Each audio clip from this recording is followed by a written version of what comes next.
বৈধ পথে কর্মী পাঠাতে ইতালির সাথে প্রথমবারের মতো সমঝোতা স্মারক সই করল বাংলাদেশ। প্রবাসী কল্যাণ ও বৈদেশিক কর্মসংস্থান মন্ত্রণালয়ের উপদেষ্টা আসিফ নজরুল জানান, বাংলাদেশে কর্মী কোটা বাড়াবে দেশটি। আপাতত কর্মী নেবে সিজনাল, নন সিজনাল দুই ক্যাটাগরিতে। ইলেকট্রা রেফ্রিজারেটর, খাবার তাজা তো জীবন তাজা। ইলেকট্রা, ফ্রিজের রাজা।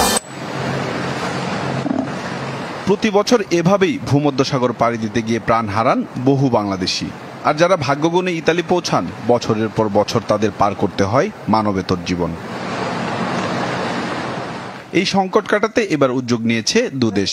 অবৈধ অভিবাসন বন্ধে প্রথমবারের মতো ইতালির সঙ্গে সমঝোতা করল বাংলাদেশ। প্রবাসী কল্যাণ মন্ত্রণালয়ে এই সমঝোতায় স্বাক্ষর করেন উপদেষ্টা আসিফ নজরুল ও দেশটির স্বরাষ্ট্রমন্ত্রী মাত্তেও পিয়ান্তেদোসি। এই সময় উপদেষ্টা আসিফ নজরুল জানান, ইতালিতে সিজনাল ও নন সিজনাল এই দুই ক্যাটাগরিতে কর্মী যাওয়ার সুযোগ মিলবে। আমরা আজকে যে এমওইউ সাইন করেছি, এখানে কতগুলো খুব পজিটিভ দিক আছে।